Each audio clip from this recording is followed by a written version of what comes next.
أعوذ بالله من الشيطان الرجيم بسم الله الرحمن الرحيم وما كان لنفس أن تموت إلا بإذن الله كتاب مؤجلا ومن يريد ثواب الدنيا نؤته منها ومن يريد ثواب الآخرة نؤته منها وسنجزي الشاكرين وكأين من نبي قاتل معه ربيون كثير فما وهنوا لما أصابهم في سبيل الله وما ضعفوا وما استكانوا والله يحب الصابرين وما كان قولهم إلا أن قالوا ربنا اغفر لنا ذنوبنا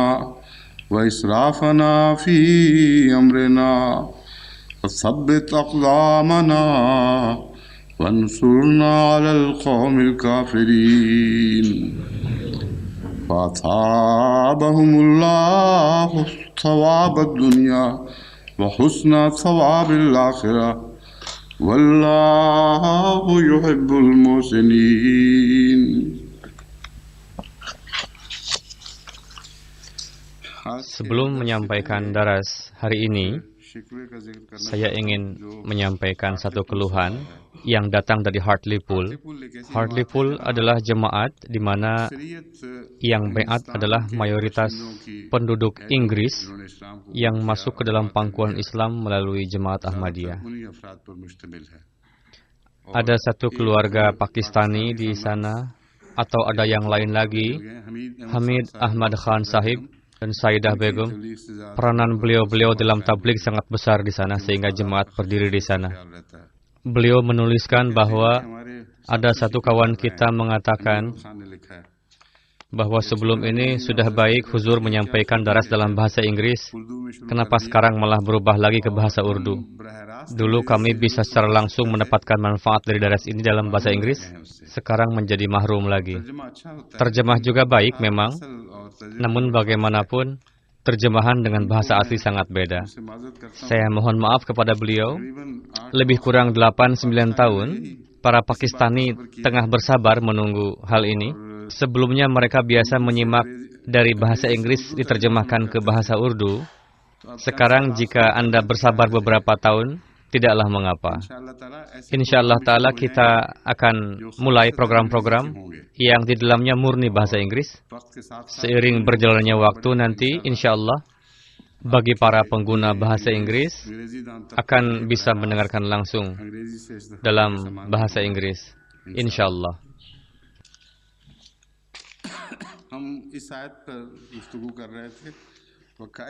وَكَأَيِّن مِّن نَّبِيٍّ قَاتَلَ مَعَهُ رِبِّيُّونَ كَثِيرٌ. Betapa banyaknya nabi yang telah berjihad bersama dengan para pengikutnya. Dalam hal ini,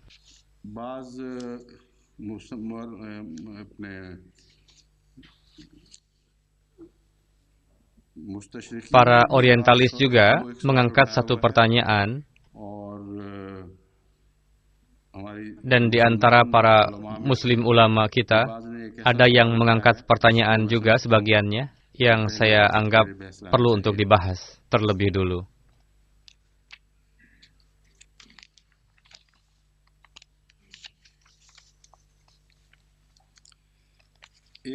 Satu pertanyaan yang diangkat,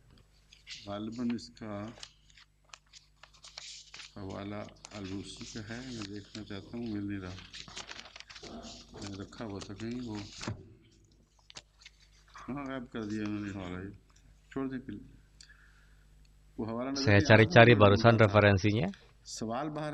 Pertanyaannya adalah, kami tidak pernah membaca keterangan yang menyatakan terbunuhnya seorang nabi di dalam peperangan. Tidak pernah kami mendapatkan keterangan yang seperti itu, bahwa ada nabi yang terbunuh di dalam peperangan. Setelah mengangkat pertanyaan tersebut, mereka memberikan sendiri jawabannya. Ayat di mana menerangkan bahwa betapa banyaknya para nabi dan para sahabatnya yang berjihad, yakni berperang. Kami beranggapan di sini bahwa fa'il atau subjeknya adalah ribiyun, bukanlah para nabi.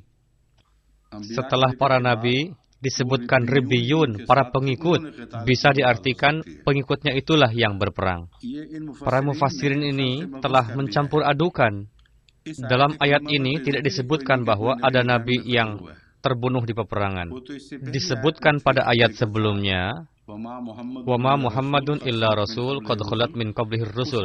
Dalam ayat tersebut, jika hadrat Rasulullah sallallahu alaihi wasallam terbunuh, tidak ada hak bagi kalian untuk berpaling dari Islam. Dari ayat itu bisa diambil pandangan bahwa ada yang terbunuh. Namun di sana tidak disebutkan bahwa terbunuh di dalam peperangan. Untuk itu jadi campur aduk. Di sana hanya disebutkan terbunuh. Dan kita dapat membuktikan dengan pasti bahwa para nabi ada yang terbunuh. Dalam ayat tersebut tidak disinggung terbunuhnya para nabi dalam peperangan. Dan tidak juga pembahasan ini berkaitan dengan ayat tersebut. Di dalam ayat ini hanya disebutkan bahwa para nabi telah berperang. Berkenaan dengan Hadrat Zakaria dan Hadrat Yahya, berkenaan dengan beliau berdua sudah dikenal sekali bahwa beliau berdua telah terbunuh, telah syahid. Selain itu, ada juga beberapa para nabi yang disebutkan di dalam Al-Quran, namun bukan nama per nama. Di antaranya berkenaan dengan Hadrat Zarathustra. Terdapat keterangan berdasarkan bukti otentik bahwa beliau dibunuh. Berkenaan dengan Hadrat Zarathustra, saya ingin menyampaikan bahwa orang-orang sering mendengar nama beliau, namun zaman beliau masih belum diketahui. Beliau terlahir 600 tahun sebelum Al-Masih. Ada seorang raja agung yang beriman kepada beliau. Sebenarnya, sebagai buah baiatnya raja tersebut, Raja Turani menyerang beliau. Karena dia merasa iri kepada Hadrat Zarathustra, yakni seorang raja agung telah baiat kepada seorang nabi yang akibatnya seluruh kaum mengikuti beliau. Berkenaan dengan beliau alaihissalam, diriwayatkan bahwa sejak umur 20 tahun, beliau mulai berkhalwat atau menyendiri, dan pada umur 30 tahun, beliau dianugerahi kenabian. Mengenai yang 30 tahun, perlu diingat bahwa tidaklah mesti kenabian didapatkan pada usia 40 tahun. Pada umumnya, usia 40 dianggap sebagai usia yang matang, dan pada umumnya, tugas kenabian dianugerahkan kepada para nabi pada sekitar umur 40 tahun. Namun tidaklah mesti harus umur 40 tahun. Hadrat Yahya sendiri pada umur 30 tahun menjadi nabi atau syahid atau sekitar usia itu pensyahidan beliau. Intinya pertama-tama beliau mendapatkan kenabian baru syahid. Jadi beliau pada usia 30 tahun mendapatkan pesan kenabian di atas sebuah gunung yang nama gunungnya Subalan. Hadrat Zarathustra sendiri yang mengatakan bahwa beliau memiliki kesamaan dengan Nabi Musa dalam sisi itu. Nabi Musa mendapatkan kenabian di Bukit Sina, dan menurut para pakar sejarah Hadrat Zarathustra, mereka mengatakan bahwa Nabi kami pun mendapatkan kenabian di Gunung Subalan. Raja yang beriman kepada beliau namanya adalah Gustashaf, sangat terkenal. Raja itu beriman ketika berusia 42 tahun. Ketika diserang, usia beliau sekitar 77 tahun. Hadrat Zarathustra tidak secara langsung ikut berperang, namun saat itu beliau tengah berdoa di suatu tempel. Datanglah serangan Turani tadi dan akhirnya membunuh beliau. Berkenaan dengan terbunuhnya para nabi, kita jumpai banyak sekali. Bukan banyak sekali tetapi cukup. Namun tidaklah mesti nabinya adalah nabi dari Bani Israel. Janganlah lupa bahwa di dalam Al-Quran Karim dijelaskan bahwa banyak sekali para nabi yang tidak kami sebutkan kepada engkau. Sebagian namanya disebutkan, padahal jumlah para nabi banyak sekali. Ketika Al-Quran Karim menyinggung berkenaan dengan nabi, tidaklah mesti penyebutan itu terbatas pada Nabi Bani Israel saja? Menurut Al-Quran Karim, segenap para nabi yang terlahir dimanapun, termasuk ke dalam kategori nabi. Pernyataan yang Al-Quran sampaikan berkenaan dengan nubuat ataupun risalah, tidaklah mesti kita buktikan dari referensi sejarah Bani Israel. Bahkan nabi dari bangsa lain pun termasuk di dalamnya. Wery melontarkan satu pertanyaan, saya akan bacakan ke hadapan Anda. वो तर्जुमा ये करता है, how many of the prophets Muhammad again likens himself even in his misfortune. Inilah gaya penyampaiannya, yakni licik dan melecehkan. Setelah menerjemahkan, dia menerangkan penjelasannya. Muhammad again likens himself even in his misfortune to the former prophets. Many of them had reverses in fighting for the religion of God. Why should he then behave himself in an abject manner? Setelah menerjemahkan dengan terjemahan yang benar-benar salah dan mengambil kesimpulan yang keliru, the plain inference from this passage is that in Muhammad's mind, many of the prophets were warriors like himself, fighting for the religion of God. A Comprehensive Commentary on the Quran, Reverend E.M. Worry, volume kedua, Chubner and Company, London, 1884-845. Inilah referensinya. Artinya adalah, dalam menerjemahkan Ka'ayyim min Nabiyyin, betapa banyaknya para nabi. Setelah menjelaskan panjang, katanya, coba lihat mengenai Muhammad, katanya. Muhammad mulai menyamakan dirinya dengan para nabi yang terdahulu. Dalam kondisi yang sangat menyakitkan pun, ketika keberuntungan berbalik menyerang kepada beliau, yakni peperangan Uhud maksudnya, pada saat itu pun dia mencari persamaan antara dia dengan nabi terdahulu, dan berapakah di antara mereka yang ketika peperangan menghadapi penderitaan dan hampir kalah. Wery mengatakan, sebagai akibatnya, Muhammad melontarkan pertanyaan, seolah-olah, na'udzubillah min zalik, mengatakan, kenapa aku harus memperlihatkan contoh yang rusak? Betapa lancangnya mereka ini, yakni Wery, dengan menuduh dia telah berbuat zalim kepada Rasulullah Sallallahu Alaihi Wasallam, sedikit pun tidak menggunakan akal. Dalam seluruh pembahasannya, juga latar belakangnya, bukanlah itu yang dibahas. Yang dibahas adalah Rasulullah senantiasa teguh langkah. Itulah yang di sekitarnya berbalik terjadi peperangan lagi. Kekalahan umat muslim saat itu berubah kepada kondisi yang terhormat, yakni yang pada awalnya semuanya tampak lenyap, namun dengan karunia Allah semuanya kembali. Akhirnya musuh berbalik tanpa meraih tujuannya. Inilah topik yang di dalamnya Rasulullah Sallallahu Alaihi Wasallam dijadikan sebagai teladan. Difirmankan bahwa sebelum beliau pun datang para nabi, para sahabat mereka pun memperlihatkan teladan suci. Namun orang yang lancang ini merubah-rubah seolah-olah tengah mencari pembenaran dengan mengatakan kepada diri sendiri, kenapa kamu memperlihatkan contoh yang buruk, padahal nabi-nabi sebelum kamu memperlihatkan contoh yang baik. Lalu Wery mengatakan lagi,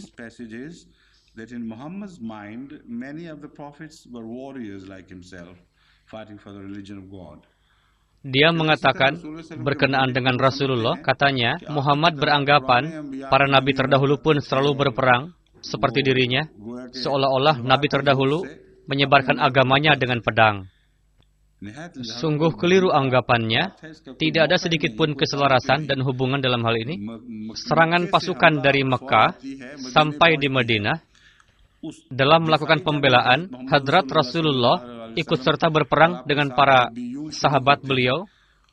Wery menarik kesimpulan, seolah Rasulullah dalam mendukung penyebaran agama dengan pedang, memberikan contoh para nabi-nabi terdahulu, bahwa para nabi terdahulu pun biasa melakukan peperangan. Berkenaan dengan keikutsertaan para nabi dalam peperangan, dapat diketahui bahwa Weri mengingkarinya. Alur penjelasannya demikian, bahwa tidak demikian adanya, Muhammad saja yang mengada-adakan pernyataan itu. Coba perhatikan di dalam Bible, bahwa Nabi Ibrahim pun pernah melakukan peperangan. Beliau sendiri ikut serta di dalam peperangan tersebut. Sekian banyak pengikut beliau, keluarga beliau, dan yang lain-lain ikut serta bersama dengan beliau. Referensinya akan saya sampaikan kepada Anda semua. Kitab Kejadian bab 14 ayat 14 sampai 17. Kitab Kejadian bab 14 ayat 14 sampai 17.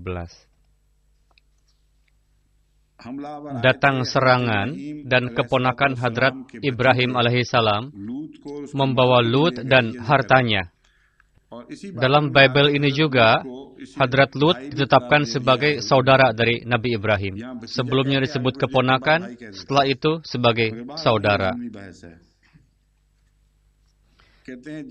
Katanya, ketika Abram mendengar bahwa anak saudaranya tertawan, maka dikerahkannya lah orang-orangnya yang terlatih, yakni mereka yang lahir di rumahnya, 318 orang banyaknya, lalu mengejar musuh sampai ke Dan. Dan pada waktu malam berbagilah mereka, ia dan hamba-hambanya itu, untuk melawan musuh. Mereka mengalahkan dan mengejar musuh sampai ke Hoba di sebelah utara Damsyik.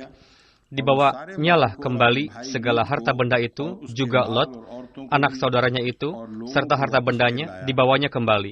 Demikian juga perempuan-perempuan dan orang-orangnya. Setelah Abram kembali dari mengalahkan Kedor Laomer dan para raja yang bersama-sama dengan dia, maka keluarlah Raja Sodom menyongsong dia ke lembah Syawe, yakni lembah raja. Dari itu dapat diketahui bahwa berdasarkan Bible, Hadrat Ibrahim alaihissalam ikut serta dalam peperangan dan berhasil. Berkenaan dengan Hadrat Musa, jika ingin membaca kisah perangnya Nabi Musa pada kitab Ulangan bab 2 ayat 31 sampai 37. Lalu kitab Ulangan bab 4 ayat 44 sampai 49 dijelaskan mengenai keikutsertaan Nabi Musa dalam peperangan. Berkenaan dengan peperangan Hadrat Daud alaihissalam dalam kitab Samuel 1 dan 2, begitu juga Hadrat Sulaiman, di dalam Al-Quran juga dijelaskan mengenai peperangan beliau. Memang banyak para nabi yang melakukan demikian, meskipun mereka tidak meyakini Hadrat Sulaiman, Hadrat Daud sebagai nabi dalam makna itu, namun dalam penjelasan mereka terdapat kontradiksi. Di dalam Bible sendiri ditemukan bukti-bukti yang qat'i. Bagaimanapun Al-Quran mengisahkan para nabi tersebut. Jika mereka menyerang Al-Quran, bisa saja timbul keberatan terhadap Al-Quran, bahwa menurut Al-Quran tidak ada nabi yang ikut serta dalam peperangan. Merupakan kesaksian sejarah bahwa Hadrat Daud dan Hadrat Sulaiman pun ikut serta dalam peperangan. Hadrat Masih Maud alaihissalam dalam suatu kesempatan pernah bersabda, Daud merupakan Krishna bagi nabi-nabi Bani Israel, dan Krishna merupakan Daud bagi orang Hindu Arya. Hadrat Krishna juga ikut berperang.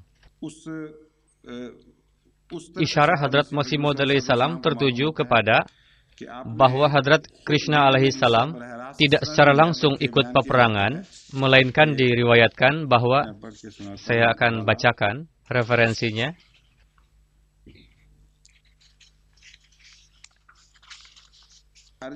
Arjun yang menurut Hadrat Krishna seorang yang mazlum dan berada di atas kebenaran, lawannya yakni kabilahnya sendiri yang terbagi menjadi dua, merupakan peperangan dua keluarga, namun tidak bersedia untuk berperang melawan pihak yang salah. Hadrat Krishna menasihati pihak yang benar, mengatakan bahwa kamu di atas kebenaran, untuk menegakkan perdamaian dan keamanan, perlawanan kamu adalah penting. Di dalam kitab-kitab Hindu, dikisahkan Hadrat Krishna sebagai penasihat, yakni raja yang berperang lain lagi orangnya, namun Nabi Krishna memberikan dukungan sepenuhnya secara rohani. Berkenaan dengan Hadrat Daud alaihissalam juga dikisahkan bahwa dalam menghadapi Jalut, beliau menetapkan Talut sebagai raja, lalu memberkati Talut, mengatakan bahwa keberkatanku menyertaimu, doaku juga, berperanglah, dan dengan karunia Allah Ta'ala, meskipun pasukan Talut sedikit jumlahnya dan lemah, namun mendapatkan kemenangan dalam menghadapi Jalut. Berkenaan dengan kenabian Hadrat Krishna alaihissalam, bahwa beliau adalah Nabi, pertama kita memberikan kesimpulan yang sifatnya umum, bahwa di berbagai belahan dunia pun turun para Nabi, agama yang betul-betul sudah kokoh di dunia ini, para pendirinya sebenarnya adalah seorang Nabi, meskipun para pengikutnya menganggap beliau-beliau sebagai Tuhan atau apapun. Kita juga meyakini Hadrat Confucius sebagai Nabi. Saya sampaikan satu referensi dari tafsir Kashaf, dan ada satu hadis juga. Pertama-tama akan saya sampaikan hadis. Hadis Tarikh Hamdan Delmi Babul Kaf. Kana fil Hindi Nabiyan Aswadal Launi Ismuhu Kahinan. Bahwa di Hind ada seorang nabi yang berkulit hitam, namanya Kahin, yang disebut Kisah Kanhaya. Pertama, Kahan tadi bisa mengisyaratkan kepada Kanhaya. Kedua, bisa saja pelafazan untuk Krishna tadi Kahan, karena terkadang huruf Ra itu tidak bunyi. Berdasarkan hadis ini, di dalam tafsir Kashaf dijelaskan bahwa Surah Mu'min ayat ke-89, Minhum man qasasna alaika wa minhum man lam naqsus alaik. Rasulullah berkata kepada Allah Ta'ala, bersabda, sebagian para nabi telah engkau beritahukan siapa saja, namun masih banyak para nabi yang tidak engkau beritahukan kepada kami, sebagian tidak kami sebutkan kepada engkau. Memberikan contoh para nabi itu tertulis, diriwayatkan oleh Hadrat Ali radhiyallahu anhu, Innallaha ba'atsa nabiyyan aswada fahuwa mimmal lam yuqsas alaihi. Sir Kashaf jilid 3 halaman 67. Mustafa Al-Babi. Terjemahannya adalah, diriwayatkan oleh Hadrat Ali radhiyallahu anhu, bahwa tentu Allah Ta'ala mengutus seorang nabi yang berkulit hitam, fahuwa mimmal lam yuqsas alaihi, itu termasuk di antara nabi-nabi yang tidak Allah Ta'ala sebutkan namanya kepada Rasulullah sallallahu alaihi wasallam.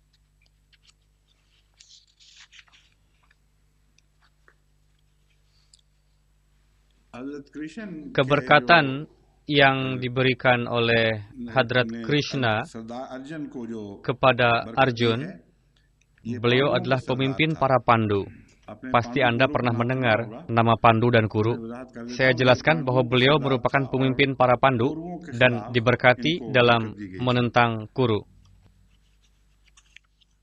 Gita Adhyaya 2 Shuluk 4 32-37 dijelaskan bahwa beliau sebagai penasehat di sana. Saya telah sampaikan kepada Usman Chini Sahib untuk mencari informasi berkenaan dengan Hadrat Confucius. Saya ingat bahwa beliau pun pernah ikut serta dalam perang. Usman Sahib mengatakan bahwa beliau telah berusaha untuk mencarinya, namun tidak mendapatkannya. Tapi dengan karunia-Nya, tiba-tiba beliau mendapatkan referensi secara mujizat. Referensinya adalah, berkenaan dengan Hadrat Confucius, ada buku yang otentik, Record of History, tulisan Shiji, pada jilid ke-47, bab ke-17. Kisah perjalanan dan kesulitan yang dihadapi dalam kehidupan Confucius. Di dalamnya tertulis, ketika Confucius sampai di suatu daerah bernama Funami, penduduk di sana melarang untuk melanjutkan. Sebelum itu pun, kejadian itu pernah terjadi menimpa beliau, yakni dilarang paksa atau diserang. Pohon yang di bawahnya digunakan untuk mengajari orang-orang, pohon itu ditebang. Dalam kesempatan seperti itu, sahabat beliau menghendaki untuk berperang, namun beliau selalu melarang untuk berperang. Beliau selalu menjawab, apakah sebelum ini Tuhan tidak selalu menjaga para nabinya? Yang tetap akan terus saya lakukan menyampaikan tabligh ini, yakni beliau akan terus maju untuk menyampaikan misi. Bagaimana mungkin Allah akan meninggalkan saya? Ini adalah corak yang khas dari para nabi dalam menyikapi kondisi seperti itu. Namun tertulis, ketika Confucius sampai di daerah bernama Funami, beliau dilarang melanjutkan. Di sana ada murid beliau yang berani dan soleh, Kung Ling Rum namanya, yang menyertai Confucius membawa perbekalan. Murid itu mengatakan bahwa sebelum ini ada orang-orang di daerah Kong, tidak terbaca oleh saya, yang mengepung kami. Di sini pun orang-orang menghentikan kami, seolah-olah ini telah ditakdirkan. Saat ini adalah lebih baik bagi kami untuk berperang sampai mati. Lalu Hadrat Confucius menerima saran tersebut, dan hampir terjadi pertempuran pada saat itu. Penduduk di sana ketakutan dan mengatakan kepada Confucius, jika Anda tidak melanjutkan perjalanan ke daerah Hoe, maka akan kami izinkan Anda untuk melanjutkan perjalanan. Jadi, berkenaan dengan Hadrat Confucius pun terbukti bahwa beliau pun ikut serta dalam peperangan tersebut. Untuk itu, siapa yang mau memberitahukan kepada Weri bahwa sejarah para nabi sangat luas. Kisah para nabi dia sendiri memberitahukan bahwa mereka ikut berperang dan memperlihatkan contoh kesabaran yang luar biasa. Begitu juga Hadrat Rasulullah tidak mengada-adakan perkataan, melainkan in huwa illa wahyu yuha, yakni wahyu Allah turun kepada beliau dan mengabarkan kepada beliau kebenaran-kebenaran yang tidak dapat dicapai dari sisi beliau sebagai manusia. Di seluruh dunia, para nabi telah melalui keadaan di mana mereka terpaksa ikut serta berperang.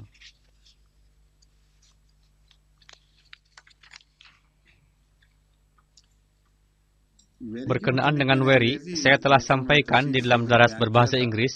Saya rasa suatu waktu nanti perlu untuk memperkenalkan lagi. Beri, dalam bahasa Urdu, kita mengenal si Anu telah ber. Dalam Punjabi disebut Weri hai. Dikatakan, kamu sudah menjadi Weri. Nama orang ini betul-betul cocok. Betapa dalamnya kebencian dia kepada Islam dan Rasulullah yang akan dijelaskan berikutnya pada ayat sekitar ayat 155.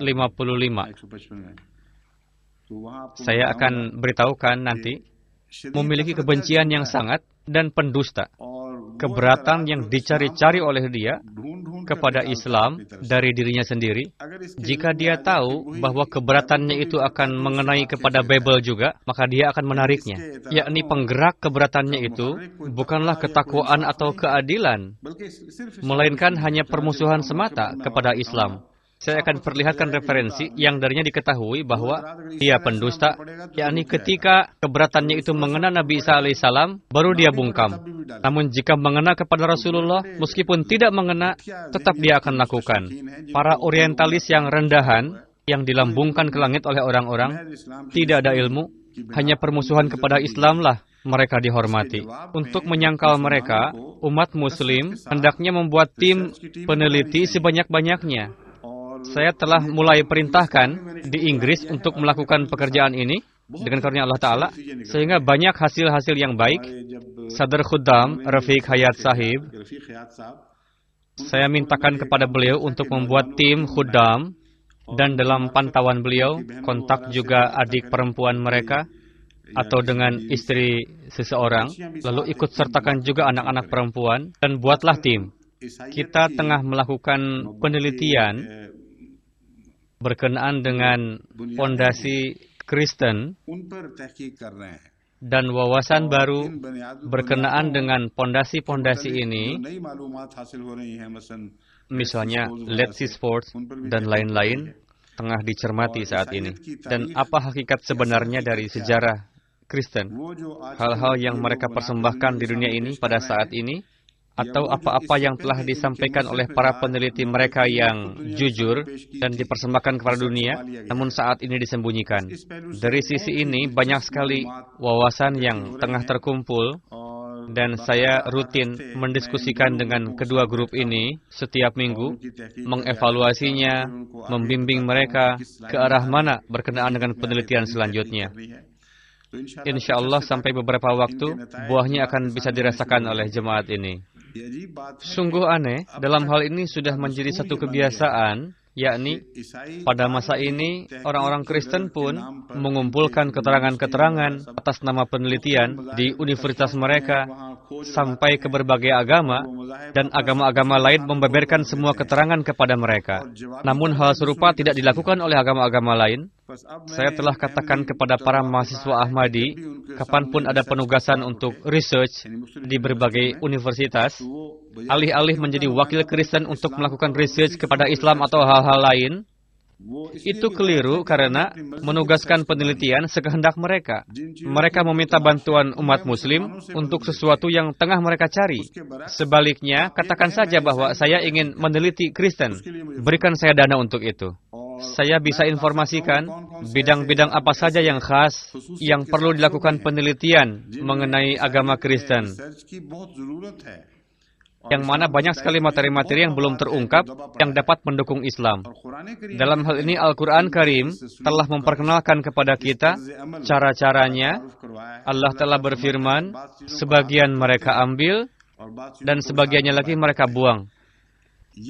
Ini merupakan sifat para peneliti yang tidak jujur.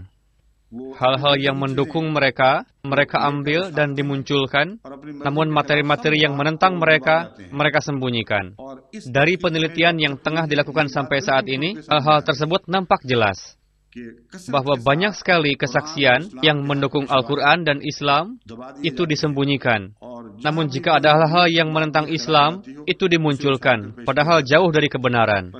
Para peneliti yang sedang menyimak di berbagai belahan dunia, di Eropa, di Amerika, di Jepang, di Pakistan, saya sampaikan kepada mereka melalui daras ini, supaya jika ada kesempatan, para pelajar hendaknya meluangkan waktu untuk meneliti Kristen secara rutin. Jika tugas ini tidak bisa dilakukan secara pribadi, ada persatuan para mahasiswa, seperti yang tengah ditugaskan di sini saat ini. Silahkan tugaskan anggotanya yang mukhlis dan cerdas, yang memiliki ketertarikan untuk melakukan penelitian seperti ini. Begitu juga para mahasiswa Ahmadi, sibukkanlah dengan mencari topik penelitiannya. Ini merupakan langkah yang berberkat untuk memperbaiki lingkungan kita, karena kebanyakan para muda-mudi kita yang tidak aktif dan kehilangan arah demi untuk mencari kelezatan duniawi, buang-buang waktu, mengikuti fashion.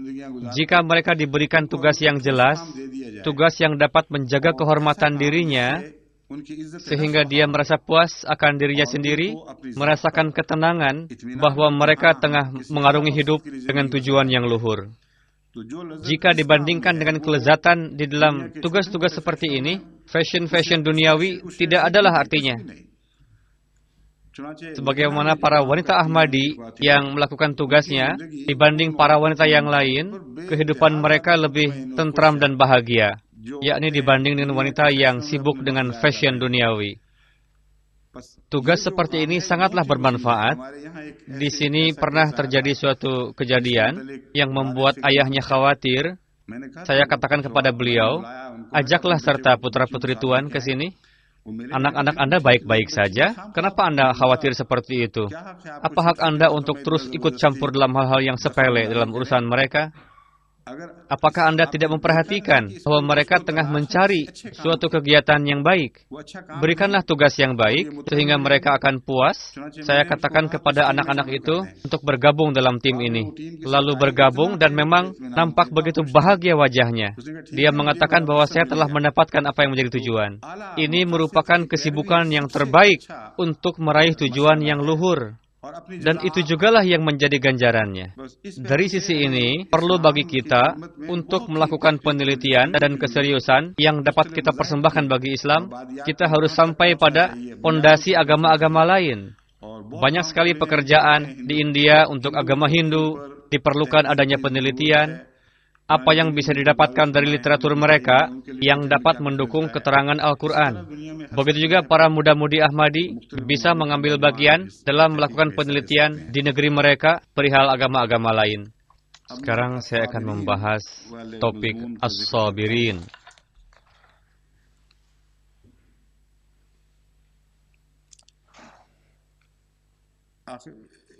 Saya rasa mengenai istakanu belum dibahas secara rinci.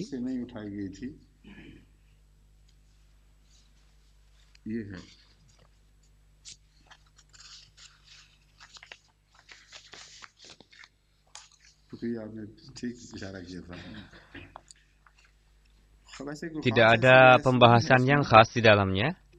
Segenap kamus sepakat bahwa maksud dari istikana adalah tunduk dengan merendahkan diri, menerima kekalahan.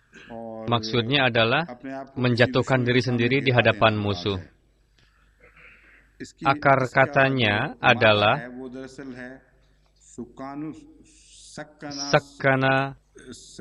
sakina, wasikinu, al-mudiyatu sikin juga artinya adalah pisau. Sukan adalah tongkat untuk mengayuh perahu dengan digerakkan ke sana kemari. Untuk itu digunakan tongkat. Wasakanu an-naru, sakan juga adalah api. Bagaimana makna ini bisa masuk ke dalam istikana? Sebetulnya akarnya adalah sakinat dan taskin. Sukunat artinya tempat tinggal. Jika seseorang mendapatkan sakinat atau ketentraman, di dalam Al-Quran juga digunakan kata sakinat, itu adalah taskin. Arti dari istikanu, orang yang demi untuk menjauhkan kegelisahannya, siap untuk melakukan segala sesuatu dan melewatinya. Ketika perahu melaju dengan digerakkannya kayuh dan kemanapun mengarah, dengan mengarah kemanapun dia akan mendapatkan ketentraman, itu dilakukannya. Dalam makna ini, arti istikana adalah menjatuhkan atau menundukkan diri sendiri untuk mendapatkan ketentraman. Al-miskin adalah orang yang tidak memiliki apa-apa lagi dan mendapatkan ketentraman seperti layaknya kematian. Orang yang kosong dan tidak memiliki apa-apa, dia pun mendapatkan jenis ketentraman. Sebagaimana Ghalib mengatakan, Raha kadka nacorika, doa detahu rajimko. Yakni apapun yang dimiliki telah diambil, sekarang tidak ada lagi yang dikhawatirkan. Orang miskin adalah yang sudah tidak tersisa apa-apa lagi. Jikapun ada pencuri, apa yang mau dicuri darinya? Mungkin saja pencurinya lupa, namun tidak ada yang bisa dibawa dari rumahnya. Dalam makna ini, penggunaan yang paling indah, yakni Madinah dinamai miskin, al-miskina. Nama ini diberikan pasca kewafatan Rasulullah. Ketika Rasulullah wafat dan mengosongkan Madinah, pada saat itu para sahabat menamai Madinah dengan nama Miskina. Yakni seluruh harta kekayaan telah hilang, tidak ada yang tersisa di dalamnya. Inilah makna dari istikanu.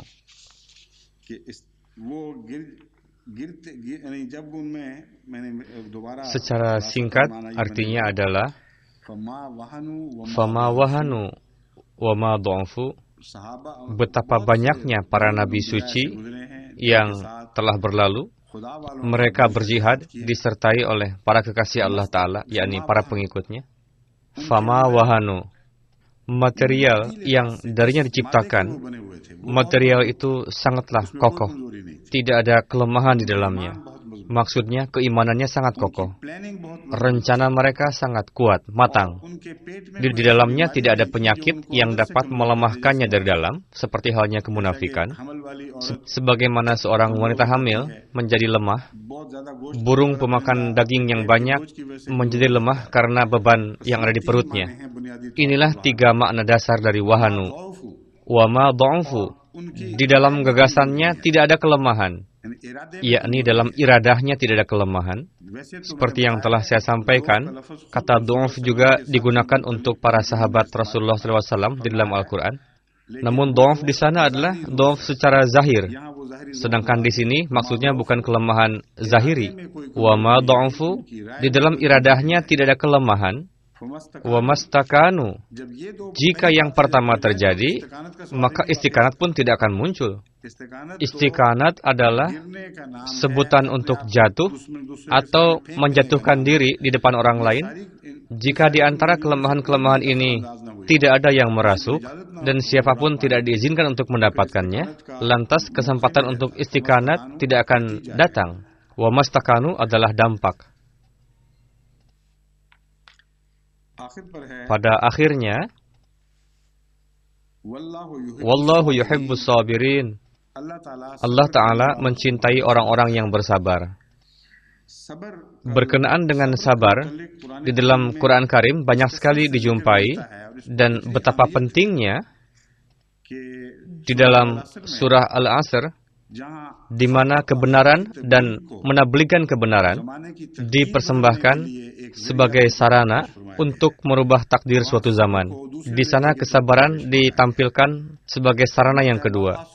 Wal 'asri innal insana lafi khusr illa alladziina aamanu wa 'amilus shalihat wa tawashaw bil haqqi wa tawashaw bis sabr. Yakni akan tiba suatu masa, dan masa tersebut akan memberikan kesaksian sendiri, memberikan pengakuan bahwa kami dalam kerugian. Manusia sebagai manusia berada di dalam kerugian. Dalam corak tersebut, bagaimana corak untuk terhindar? Pertama difirmankan, ada sebagian orang yang tidak akan rugi. Jika manusia keseluruhannya mendapatkan kerugian, berarti tidak ada yang selamat. Illal ladzina amanu wa 'amilus shalihat. Akan ada orang yang beriman dan beramal saleh. Orang yang beriman dan disertai amalan saleh, orang yang seperti itu adalah dikecualikan. Gaya menjelaskan, memberitahukan kepada kita bahwa jumlahnya sangat kecil. Misalnya sekarang pada zaman ini, jumlah jemaat Ahmadiyah dibanding dengan jumlah dunia sangat kecil sekali. Jika yang dimaksud di sini adalah segenap umat muslim, maka pengecualian illal ladzina amanu tidak akan tepat. Tidak juga bisa dikatakan bahwa seluruh manusia berada dalam kerugian. Wal 'asri innal insana lafi khusrin. Kesaksian memberitahukan bahwa jumlah besar manusia berada dalam kerugian, sangat sedikit di antaranya yang dikecualikan. Pada kalimat illal ladzina amanu, jemaat yang kecil yang bisa termasuk di dalamnya, tidak mungkin jumlahnya sampai kepada jumlah 1 miliar. Lalu dijelaskan, jihad seperti apa yang diupayakan untuk merubah takdir pada masa itu, dan apa senjata yang digunakan. Wa tawashaw bil haqqi. Mereka akan menasihati dengan hak, teguh pada kebenaran. Apapun yang terjadi, dia tidak akan berdusta. Mereka akan berbicara jujur dalam berbagai keadaan, akan mengupayakan cara-cara yang jujur, dan menasihatkan untuk berkata jujur. Maksud al-haq juga adalah zat Allah Ta'ala. Maksudnya mereka akan menyeru kepada zat yang hak, dan akan menyeru kepada hak dengan bantuan zat yang hak. Sisi ini bukan yang tengah kita bahas sebetulnya. Lalu, wa tawashaw bis sabr. Mereka akan menasihati dengan sabar. Mereka akan menasihati untuk sabar dengan mengupayakan kesabaran. Orang yang menempuh kesabaran biasanya kondisinya lemah. Di sini tidak disebutkan mengenai mengangkat pentungan. Tidak ada keterangan yang menyatakan bahwa takdir suatu zaman akan dirubah dengan pedang, atau meriam, atau bom, atau peperangan. Tidak ada. Tuhan yang telah mengabarkan, seolah-olah dia tidak tahu, na'udzubillah, bahwa caranya dengan menggunakan pedang, dikibaskan ke sana kemari, lalu menguasai dunia dengan kerasnya pedang, sebagaimana anggapan Maududi. Di sini tidak disebutkan. Yang ada, wa tawashaw bil haqqi wa tawashaw bis sabr. Itu bukanlah jemaah pasukan Allah Ta'ala. Ini adalah jemaat orang-orang miskin dan orang-orang yang menasihati. Apa itu kesabaran? Menjelaskan hal ini, saya akan sampaikan berbagai sisi kesabaran kepada Anda, supaya para Ahmadi mengenal senjata yang telah diserahkan kepada kita, dan telah diserahkan kepada kita, yang dengannya kita akan melawan kekuatan-kekuatan besar, dan akan menghadapinya dengan sukses. Kita akan merubah takdir zaman. Inilah pesan yang diberikan oleh surah Al-Asr kepada kita. Di sini Allah Ta'ala menjelaskan akan keutamaan pesan ini. Ketika menjelaskan hal itu, pada akhir Allah Ta'ala berfirman, Wallahu yuhibbus sabirin. Allah mencintai orang-orang yang sabar. Jadi, keberlangsungan kita pun terletak pada kesabaran. Jika kita bersabar, maka Tuhan akan mencintai kita. Siapa orang yang bisa menghancurkan orang yang dicintai oleh Allah Ta'ala? Tidak mungkin. Makna sabar hendaknya difahami dengan baik. Begitu luasnya bahasan ini, sehingga saya khawatir 2 waktu daras berikutnya akan terpakai untuk bahasan ini. Jangan-jangan masih tersisa untuk tahun depan. Topik yang sangat penting, untuk itu saya akan mulai. Sebisa mungkin akan saya sampaikan ke hadapan Anda. Dalam membahas kata sabirin, Kamus Bahasa Arab mengajarkan kepada kita, makna sabar adalah tarkus syikwa min alamil balwa li ghairillahi, yakni meninggalkan perbuatan mengeluh dan memprotes kepada wujud lain selain Allah. Kapanpun musibah datang, jika manusia mengeluh kepada Allah Ta'ala, itu boleh. Namun mengeluh kepada selain Tuhan, itu yang tidak boleh. Dalam hal ini, kita mendapatkan satu doa, Innama ashku bathi wa huzni ilallahi. Aku persembahkan kesedihan, kedukaan ini sambil menangis kepada Allah Ta'ala. Saya tidak mencurahkannya kepada manusia. Dalam Aqrabul Mawarib tertulis, Idza da'allaha al-'abdu fi kashfid durri anhu, la yuqdahu fi sabrihi. Ketika manusia berdoa untuk menjauhkan musibahnya, tidak bisa dikatakan bahwa dia tidak sabar. Dalam Kulliyati Abil Baqai tertulis bahwa kesabaran merupakan sifat manusia yang luhur dan dalam berbagai kondisi dinamai dengan nama yang beragam. Menurut Abul Baqa, keberanian pun merupakan bagian dari kesabaran. Sebetulnya topik kesabaran begitu luasnya dan memang betul termasuk ke dalamnya beberapa sisi keberanian. Dikatakan bahwa jika di dalam peperangan memperlihatkan istiqomah dan tidak takut dengan kesulitan, maka itu adalah keberanian. Namun pada kenyataannya itu merupakan topik kesabaran. Wa fi imsakin nafsi 'anil fuduli, bagian kedua dari kesabaran, yakni terhentinya manusia dari perbuatan yang sia-sia.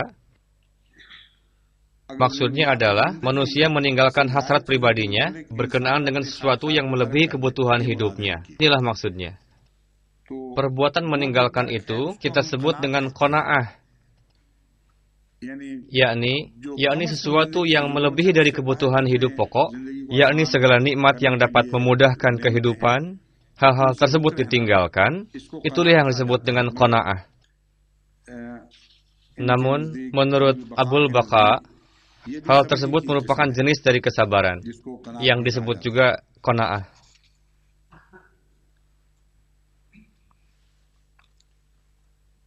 Lalu menulis, ketika manusia menghentikan hasrat untuk mendapatkan sesuatu, itu pun kesabaran.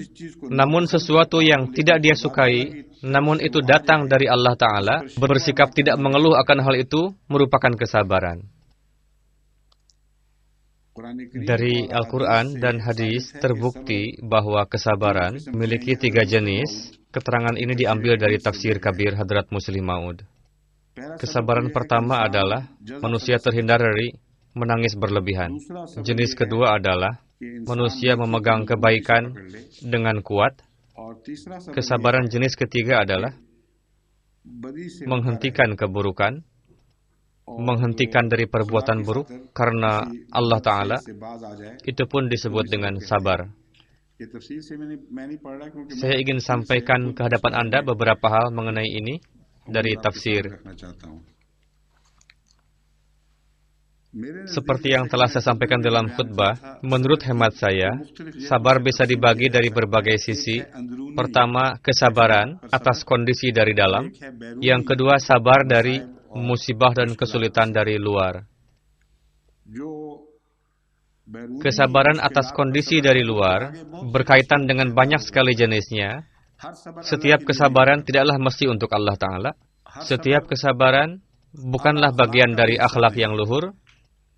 Jika Anda memahami kesabaran secara detail, baru akan mengetahui bahwa kesabaran apa yang merupakan ciri orang mukmin, dan itulah kesabaran yang dijelaskan dalam surah Al-Asr. Dan kita harus mengenalinya dan mengkhususkan untuk kita. Kesabaran dari kesulitan dari luar, misalnya, kesabaran ketika perang. Dalam peperangan, terkadang kaum yang kuat menyerang dengan dahsyat kepada pihak yang lemah. Pada saat itu, langkah para pasukan tidak terhenti. Mereka melawan sampai akhir dan melompat ke dalam jurang kematian. Di dalamnya termasuk berbagai jenis orang. Pertama, orang yang tidak mempunyai cara untuk lari, terperangkap, terkepung, tidak bisa keluar darinya. Jika melarikan diri, maka dia akan ditembak oleh kawan-kawan pasukannya. Dia takut ditangkap, dia takut dihinakan di hadapan orang-orang. Kesabaran seperti ini memiliki kelemahan yang tersembunyi. Itu namanya tidak berdaya. Dan ketidakberdayaan bukanlah suatu kebaikan.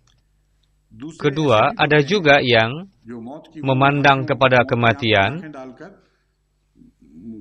Dia mengetahui bahwa apa akibat yang akan timbul dari itu, lalu lompat dan memasuki peperangan yang berbahaya seperti itu, yang berkenaannya dapat dikatakan bahwa mustahil untuk dapat keluar selamat dari peperangan ini. Untuk para pemberani seperti ini pun digunakan kata sabar. Dan memang dia layak untuk mendapatkan sebutan sabar. Namun di dalamnya pun memperhatikan tujuan pribadi ataupun bangsa. Ada sebagian pemberani yang bertempur dengan gagah berani, namun bercampur dengan memamerkan diri. Misalnya, pada zaman Hadrat Rasulullah Sallallahu Alaihi Wasallam diriwayatkan mengenai seseorang bahwa dia telah melakukan suatu jihad yang luar biasa.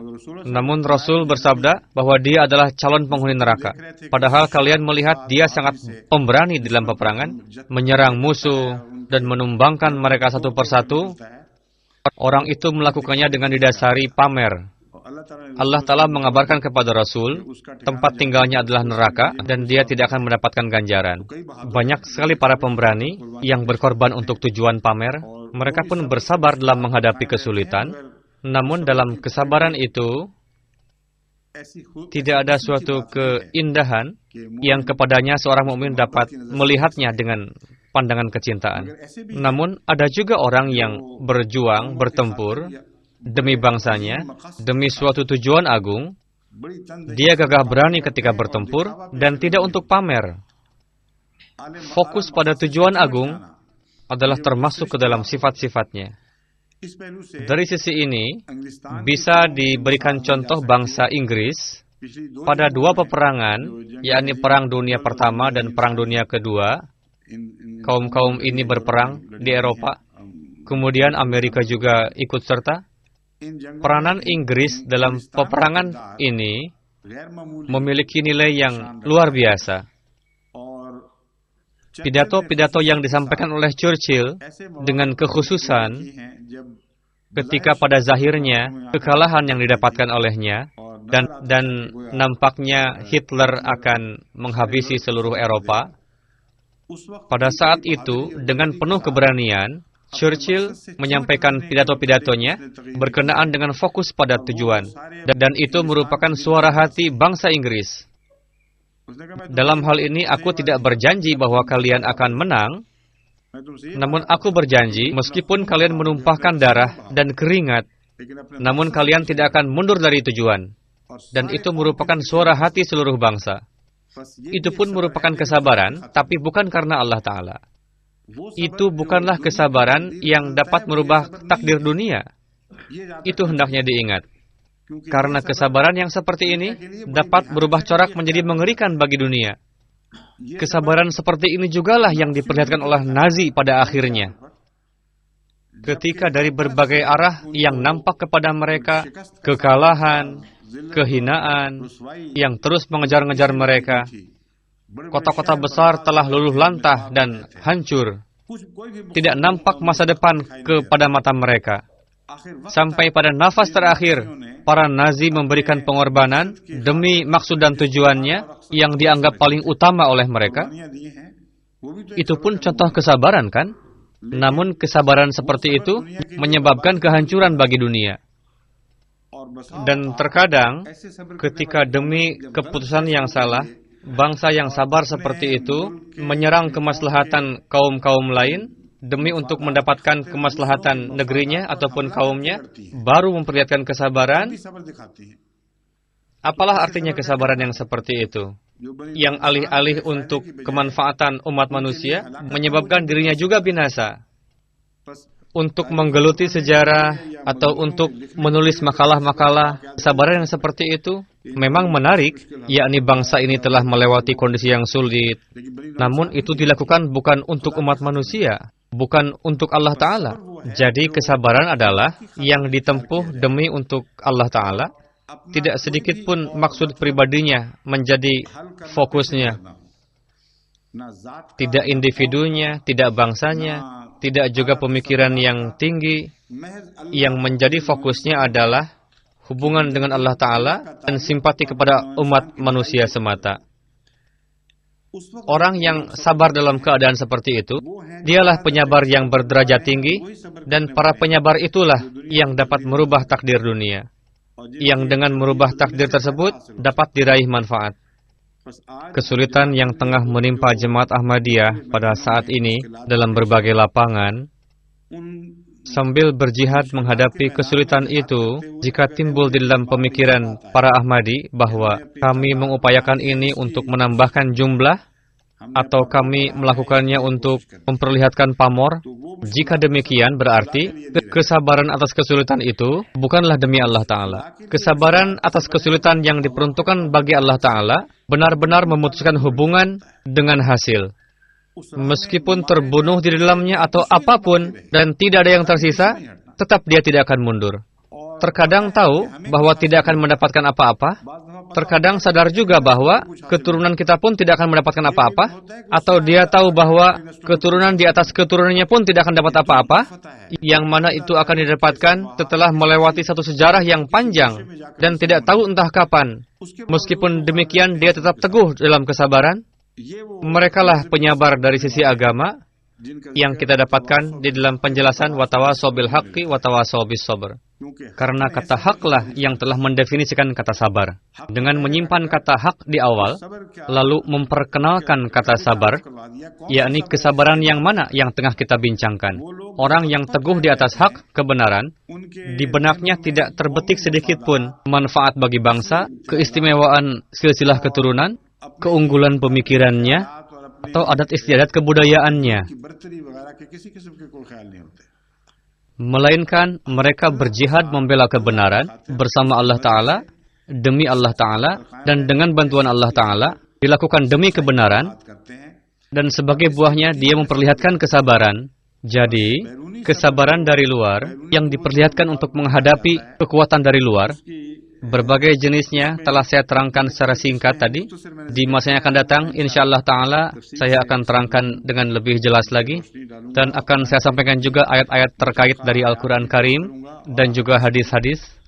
Dan jenis kesabaran lainnya pun akan saya jelaskan nanti. Saya harap ketika selesai dari pembahasan topik ini, menjadi satu pedoman yang jelas bagi para anggota Jemaat Ahmadiyah. Berdasarkan penjelasan Al-Quran Karim surah Wal Asr akan menjadi pedoman bagi kita tidak hanya untuk satu abad yang akan datang, bahkan abad-abad seterusnya juga. Sehingga kita mengetahui apa yang jangan dan harus kita lakukan. Sabar seperti apa yang harus kita lakukan dan sabar seperti apa yang jangan. Ketika kita masuk pada pokok pembahasan itu, di setiap penjelasan akan diterangkan mengenai Rasulullah, sebab tanpa dijelaskan mengenai beliau tidaklah mungkin. Karena pada setiap akhir jenjang kesabaran, yang setelahnya tidak akan terlihat makom kesabaran, pada jenjang itu nampak kepada kita hadrat Rasulullah telah berhasil. Topik sabar ini akan nampak dengan perantaraan cahaya beliau. Beliau telah melewati langkah berikutnya dari kesabaran. Jika saya mengatakan langkah berikutnya dari kesabaran, maksudnya adalah semua topik kesabaran berada di bawah kaki beliau. Dan beliau telah melampaui puncak dari kesabaran. Saya mengatakan hal ini bukan didasari karena gejolak kecintaan. Al-Quran sendirilah yang menyatakan seperti ini. Difirmankan, وَمَا يُلَقَّاهَا إِلَّا الَّذِينَ صَبَرُوا وَمَا يُلَقَّاهَا إِلَّا ذُو حَظٍّ عَظِيمٍ. Bahwa apa yang kami katakan ini tidak akan didapatkan oleh siapapun kecuali orang-orang yang penyabar. Kesuksesan yang besar tidak mungkin didapat tanpa adanya kesabaran. Lalu berfirman, وَمَا يُلَقَّاهَا إِلَّا ذُو حَظٍّ عَظِيمٍ. Dan di atas sabar ada lagi makom yang lain, yaitu makam Muhammad Rasulullah Sallallahu Alaihi Wasallam. Tidak ada yang dapat meraih makom ini kecuali Hazzin Azim. Dan makom Hazzin Azim itu telah dianugerahkan kepada Hadrat Muhammad Mustafa Sallallahu Alaihi Wasallam, yakni setelah menempuh puncak ketinggian kesabaran sampai pada ketinggiannya, itulah makom Hazzin Azim. Insyaallah dalam kesempatan daras berikutnya akan disertakan juga penjelasan mengenai Rasulullah. Sekarang tiba waktunya untuk pertanyaan, setengah jam untuk menjawab pertanyaan-pertanyaan yang masuk.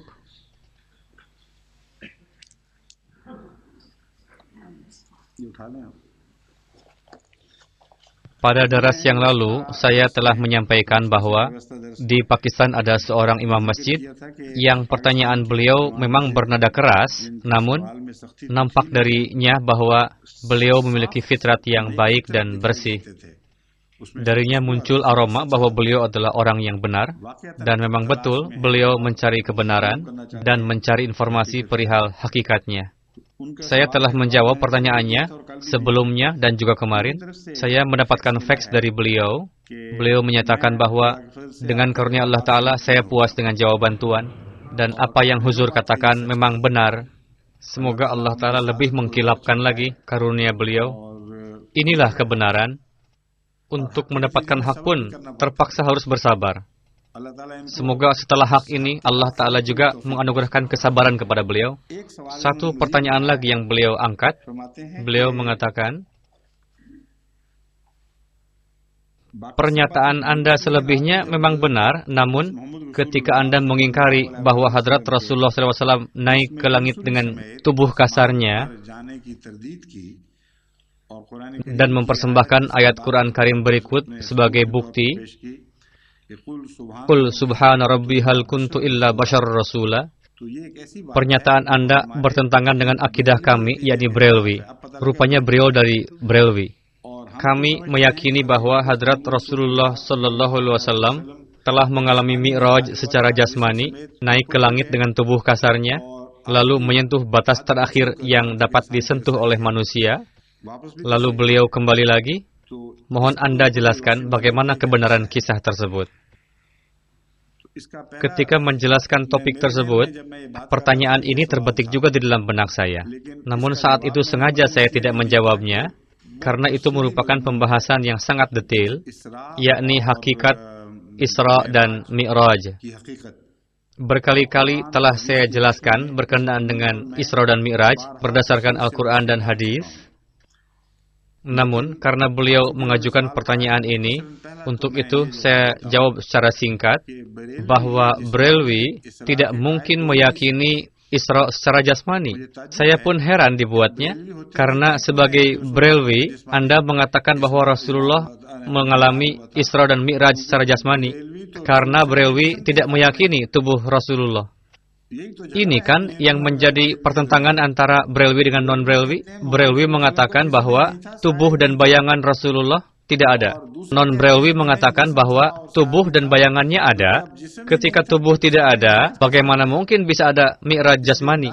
Untuk itu Anda terpaksa meyakini bahwa Mi'raj dilakukan secara rohani. Kedua, tubuh Rasulullah SAW apakah ada atau tidak? Dalam hal ini, semua sepakat bahwa Tuhan tidak memiliki tubuh. Jasmani Mi'raj tidak mungkin dapat dilakukan pada wujud yang tidak bertubuh. Inilah dalil yang kami berikan berkaitan dengan rafa atau kenaikan Nabi Isa alaihissalam. Ketika Allah Ta'ala berfirman, Barrafa'ahullahu ilaihi, yakni Allah Ta'ala mengangkatnya kepadanya, ke arah mana untuk menuju kepada Allah? Ketika tubuhnya tidak ada, arahnya pun tidak ada. Aynama tuwallu fasamma wajhullahi. Al-Quran Karim berfirman, ke arah manapun kalian menghadap, di sana ada Allah Ta'ala. Lantas kenapa tubuh Nabi Isa bergerak dari sana? dari tempat ketika beliau dirofa atau diangkat. Apakah Allah tidak ada saat itu di sana? Jika memang Allah Ta'ala ada saat itu, tidak perlu tubuh beliau bergerak atau terbang. Cukup saja di sana. Wujud yang tidak memiliki tubuh, tubuh pun tidak dapat bergerak kepadanya. Karena tubuh menuntut adanya batas. Tubuh memenuhi sebagian ruangan dan sebagiannya lagi kosong. Tubuh dalam hal ini memiliki batasan. Jika Anda membicarakan mi'raj secara jasmani atau naik ke langit secara jasmani, ada anggapan bergerak meninggalkan tempatnya menuju ke suatu tempat lain. Jika wujud tersebut tidak ada di tempat awal ketika orang itu bergerak. Beranggapan seperti ini berarti lancang kepada Allah Ta'ala. Pemikiran seperti ini timbul disebabkan oleh sama sekali tidak memahami akan gambaran wujud Allah. Sebenarnya, orang yang mendapatkan ma'rifat ilahi dan yang pandangannya tertuju kepada Al-Quran tidak dapat membayangkan sedikit pun bisa melakukan mi'raj atau naik secara jasmani kepada Allah Ta'ala. Betapa sucinya topik yang dibahas oleh Hadrat Masih Maud alaihissalam. Beliau alaihissalam bersabda, orang-orang tidak faham apa itu arash. Arash itu adalah kalbu suci Hadrat Rasulullah sallallahu alaihi wasallam. Allah turun ke dalam kalbu. Hatilah yang melihat Allah Ta'ala. Ma kadzabal fuadu ma ra'a. Al-Quran mengatakan, kalbu tidak berkata dusta atas apa yang ia lihat.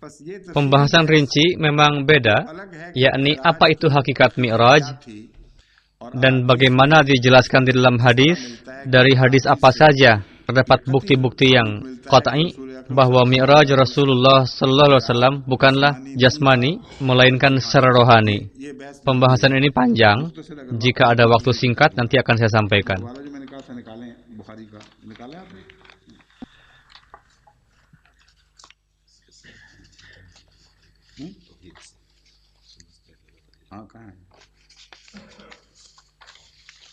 ये ठीक है बुखारी और दूसरा ये वो है हज़रत आयशा वाली रिवायत है हज़रत अनस से ठीक है ये है हज़रत आयशा ठीक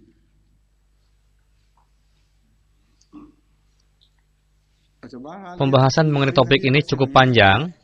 Secara singkat ingin saya sampaikan bahwa menurut keyakinan kelompok Brelwi, Rasulullah Sallallahu Alaihi Wasallam tidak memiliki tubuh. Untuk itu mi'raj secara jasmani tidaklah mungkin. Berdasarkan keimanan dan keyakinan Brelwi dan segenap umat Muslim, Allah Ta'ala tidak memiliki tubuh.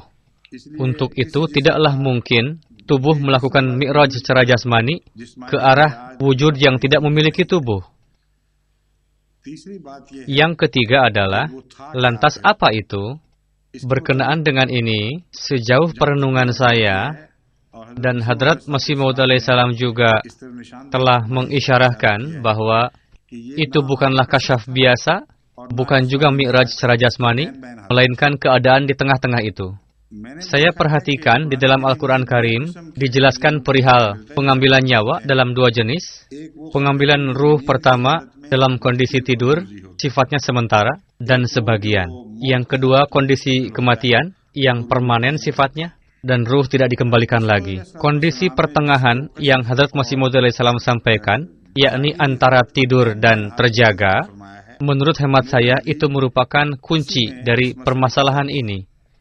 Saya berkeyakinan bahwa ini adalah pengangkatan ruh yang levelnya di atas kondisi tidur dan kondisi sebelum datangnya kematian. Sebagaimana penelitian yang tengah dilakukan oleh para ilmuwan dalam jurusan parapsychology. Di dalamnya ada istilah out of body experience, yakni pengalaman ruh di luar tubuh.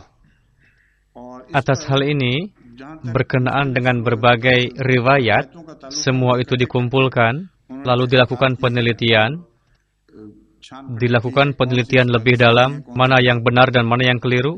Setelah melihat itu, kita mendapatkan kesaksian dalam jumlah yang banyak, yang menyatakan bahwa mungkin saja tubuhnya masih hidup, namun ruhnya terpisah dari tubuh tersebut dan tercipta satu kondisi di mana masih terjalin satu hubungan dengan tubuh, namun ruh tengah melihat dunia luar. Lalu ruh kembali dan apa yang dilaporkannya terbukti benar. Penelitian yang telah dilakukan berkenaan hal ini bukanlah penelitian yang asal-asalan, melainkan penelitian yang dilakukan oleh para ilmuwan yang top, pakar fisika, pakar kimia. Berdasarkan penelitian tersebut, hal tersebut diakui kebenarannya oleh mereka, bahwa pengalaman ruh di luar tubuh adalah mungkin. Sepanjang berkenaan dengan Jemaat Ahmadiyah, ada satu kejadian yang menimpa Hadrat Masih Maud alaihissalam, yang dengannya saya baru memahami apa sebetulnya yang terjadi. Saat itu, Hadrat Masih Maud alaihissalam tengah bekerja di kamar beliau. Seperti biasa, tukang sapu wanita datang, lalu menyapu halaman rumah. Wanita yang ditugaskan untuk itu, dia langsung menyapu kotoran sampah. Alih-alih sampah itu dibawa keluar lalu dibuang, dia malah menumpukannya di pojok, lalu menganggap tugasnya selesai dan pergi keluar. Hadrat Masih Maud alaihissalam melihat pemandangan itu dari ruangan beliau. Lalu beliau ke halaman rumah, dan memang betul, sampah tadi menumpuk di pojok seperti yang beliau lihat dari dalam ruangan. Ini merupakan kejadian yang nampak dari dalam ruangan yang tertutup. Saya pun pernah mengalami kejadian yang menarik, yakni ruh berada di luar tubuh. Ketika di Rabwah, saat itu saya baru menikah. Saat itu istri saya tengah pergi ke Lahore, ke rumah ibunya. Saya tidur sendiri di rumah. Pada malam hari, saya melihat ada wujud yang bertubuh pendek dan saya membencinya. Wujud itu menghampiri saya dan terhenti pada jarak 10 atau 20 langkah dari saya. Saya berusaha untuk melihat dengan jelas siapa sebetulnya wujud ini. Namun mata saya tidak mau terbuka. Dalam kondisi mata tertutup, saya melihat bahwa wujud itu pergi. Pintu kawat kamar mandi dalam kondisi tertutup karena saya sendiri yang menutupnya.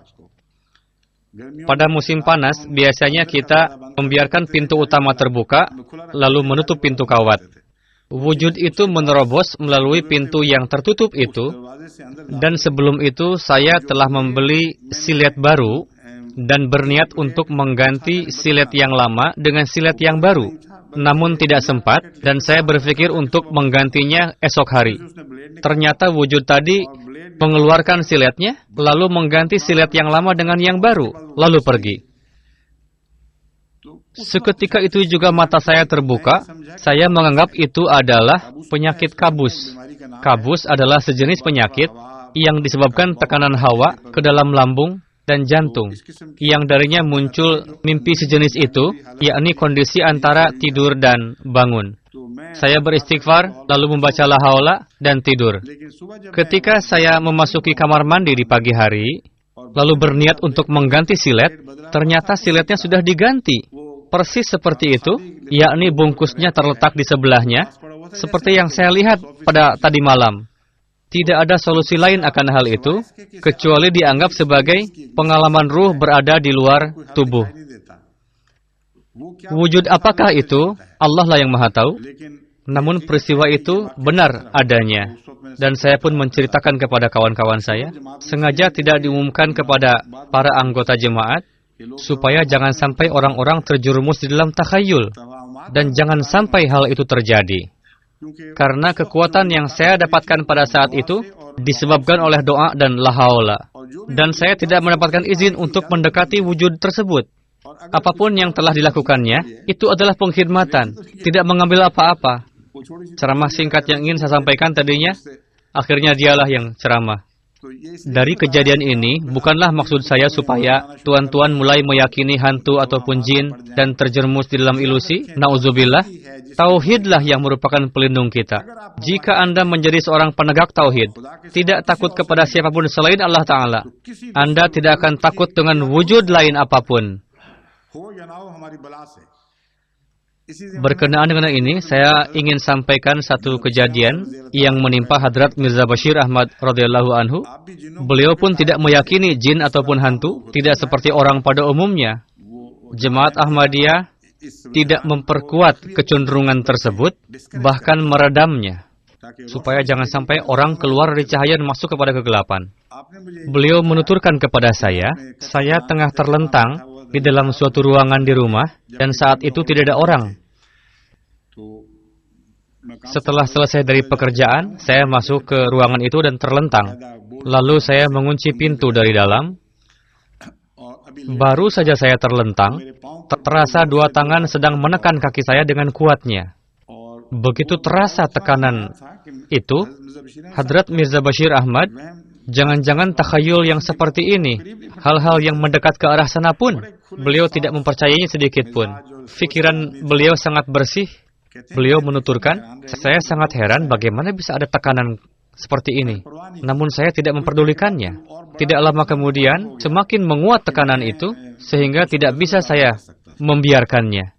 Beliau mengatakan, saya katakan kepada wujud yang menekan itu, jika memang Tuhan yang mengutus kamu ke sini, dan tujuan kamu untuk merugikan atas perintah Tuhan, silahkan saja, karena saya juga adalah hamba Allah. Kita senantiasa ridho kepada takdir ilahi, apapun itu. Namun jika kamu bukan utusan dari Allah Ta'ala, aku sedikit pun tidak peduli dengan kamu. Silahkan saja. Lalu seketika tekanan tadi menghilang, wujud tadi hilang, begitu kuatnya tekanan itu sehingga beliau tidak bisa menggerakkan tubuh. Lalu beliau bangun dan menyalakan sinar, melihat ke sekeliling, pintu masih terkunci, dan tidak ada wujud apapun. Janganlah terperangkap di dalam takhayul. Ketika orang mengatakan bahwa itu jin, ada keterangan ini, keterangan itu, memang benar. Kebanyakan kata jin di dalam Al-Quran Karim tergenapi dengan berbagai hakikat, banyak sekali dalil-dalil dan bukti yang jelas akan hal itu. Mungkin juga itu merupakan jin seperti yang saya sampaikan. Mungkin saja. Apa kaitan kita? Dikisahkan suatu ketika, seorang Sikh sedang melakukan perjalanan di kereta api. Ada yang datang mengatakan kepadanya, sudah terlahir anak. Orang tadi mengatakan lagi bahwa telah lahir anak. Orang Sikh menjawab, apa pedulinya saya? Dikatakan lagi, telah lahir anak kamu. Dijawab lagi, apa pedulinya kamu? Inilah hubungan kita dengan jin. Apa hubungan kamu? Apa hubungan saya? Jika memang Allah Ta'ala yang mengutus, silahkan saja. Jika tidak diutus oleh Tuhan, apa pedulinya kami? Silahkan saja. Untuk itu, teguhlah dalam keimanan. Inilah agama, di dalamnya lah kita akan dilindungi. Segala jenis takhayul, untuk terhindar dari keburukan makhluk seperti itu, ada satu obatnya. Peganglah erat-erat kalimah tauhid.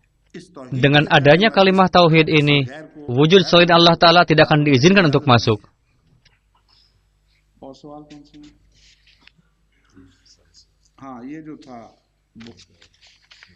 Beliau menyampaikan hadis Mishkat yang darinya membuktikan, dan itu terbetik di dalam benak beliau, bahwa Mi'raj terjadi secara jasmani. Saya katakan, silahkan buka hadis Bukhari. Pada akhir hadis Bukhari tersebut, terdapat solusi atas masalah ini.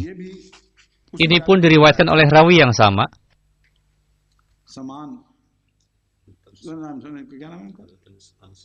Hazrat Anas bin Malik,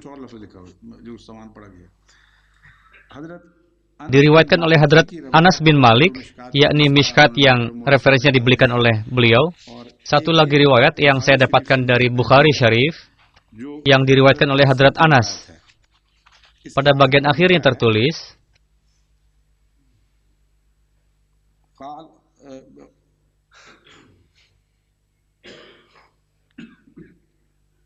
riwayat Hadrat Musa alaihi salam.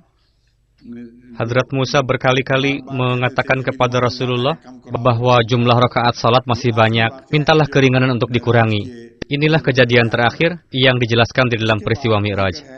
Setelah itu diriwayatkan, wastaiqadha wa huwa fi Masjidil Haram. Setelah kisah itu dikatakan istaiqadha, yang artinya mata Rasulullah sallallahu alaihi wasallam terbuka. Wa huwa fi Masjidil Haram, dan beliau tengah berada di Masjidil Haram. Jika memang beliau baru selesai melakukan safar secara jasmani, lantas apa hubungannya dengan mata terbuka? Tentunya perjalanan dengan mata terbuka. Dikatakan mata beliau terbuka, itu memberitahukan bahwa perjalanan itu adalah perjalanan rohani. Pengalaman ruh berada di luar tubuh merupakan pengalaman yang luar biasa, yang mana orang lain belum pernah mengalami hal tersebut. Ada satu kejadian yang berkaitan dengan zat hadrat Rasulullah Sallallahu Alaihi Wasallam. Meskipun ruh tidak terpisah seutuhnya dengan tubuh, ruh telah diperjalankan dalam suatu alam yang merupakan alam rohani, yang mana waktu yang lalu dan waktu yang akan datang semuanya menyatu.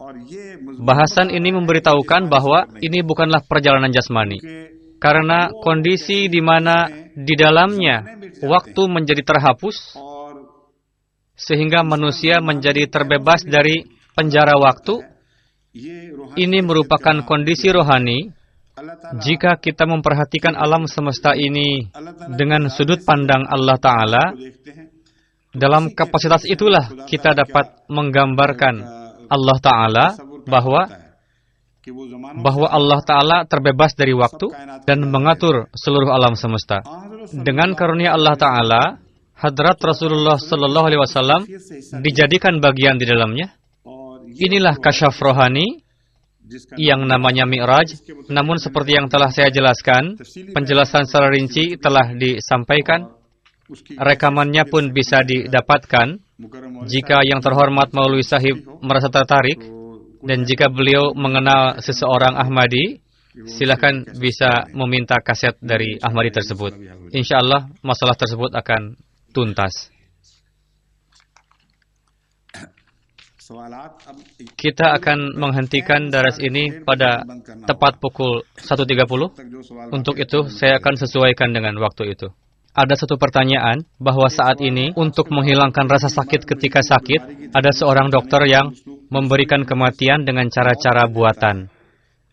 Pertanyaan dari Amerika, bagaimana pendapat Huzur mengenai ini? Pertama, pertanyaan ini tidak ada kaitannya dengan daras. Kedua, pertanyaan ini adalah keliru. Masalah kematian sama sekali bukanlah disebabkan oleh cara-cara buatan. Permasalahan inti adalah, apakah dengan cara-cara buatan itu dapat dihidupkan lagi atau tidak? Ini yang saya pahami dari pertanyaan tersebut, yang disampaikan secara keliru oleh penanya. Sebagai jawabannya adalah, sesuatu yang dihidupkan lagi dengan cara-cara buatan, pada kenyataannya kematian sudah terjadi, dan itu disebut dengan vegetative growth. Misalnya otak sudah mati, ketika cara kerja mesin diangkat darinya, maka nafas pun terhenti dan detak jantung pun terhenti. Sesuatu yang dilihat nampak hidup, itu tidaklah hidup. Untuk itu saya tidak meyakini bahwa dengan cara-cara buatan, seorang pasien diseret, yang mana jenazahnya bisa ditarik, namun ruhnya telah hilang. Jika permasalahannya lain, yang namanya mercy killing, jika itu ada di benak beliau, maka mercy killing tidak diizinkan kepada siapapun. Pembunuhan adalah pembunuhan. Allah Ta'ala lah yang memiliki sifat maha pengasih. Demi rasa belas kasih, kita bisa membuatnya pingsan.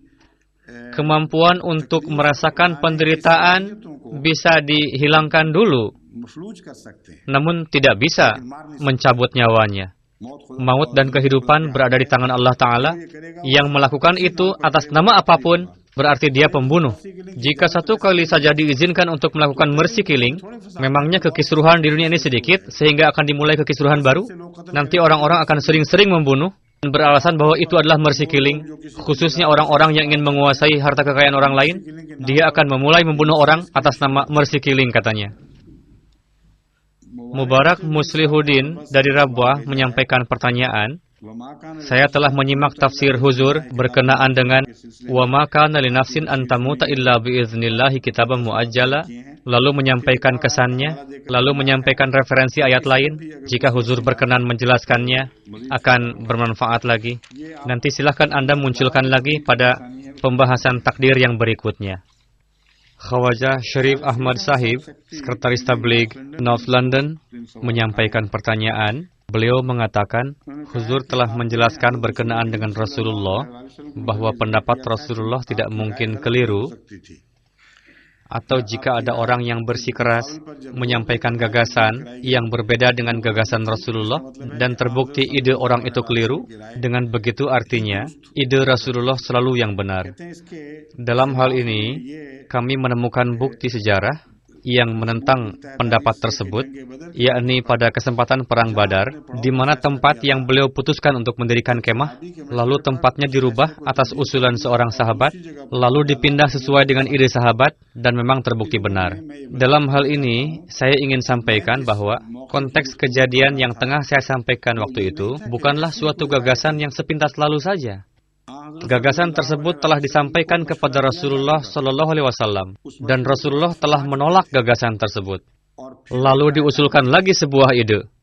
Konteks gagasan Rasulullah yang saya jelaskan waktu itu tidak mungkin itu keliru, karena dalam menjelaskan hal ini Al-Quran Karim telah berfirman, "Fa'idha azamta fatawakkal 'ala Allah." Ketika engkau mendengarkan gagasan orang-orang, lalu disampaikan lagi ide lain, maka Tuhan akan menyertaimu. Lalu bertawakallah kepada Allah. Itulah kejadiannya. Setelah menampung usulan dari para sahabat, Rasulullah menyampaikan satu keputusan, dan Rasul tetap teguh pada keputusan pertama. Lalu orang-orang itu bersikeras, dan akhirnya keputusan dirubah. Jika Tuhan menghendaki, Tuhan bisa melarang untuk mengamalkan ide orang-orang yang salah itu. Maksud dari menyampaikan itu adalah, terkadang Allah Ta'ala menasihati orang-orang dengan memberikan contoh bahwa sampai mana wewenang kalian, apa yang bermanfaat bagi kalian dan apa yang tidak. Secara ilmu dapat dinasihati, namun secara amalan sebelum difahami tidak dapat melekat di benak. Jadi peperangan Uhud telah membuka hakikat tersebut, yakni ketika Rasul mengambil satu keputusan dengan penuh perenungan dan memberikan kesempatan untuk menyampaikan usulan, jika masih tetap bersikeras, itu merupakan kelancangan dan sama dengan merugikan diri sendiri. Riwayat Rasulullah yang beliau kutip tadi, konteksnya berbeda, karena di dalamnya terdapat jawabannya juga. Saya akan sampaikan kisah itu secara singkat saja.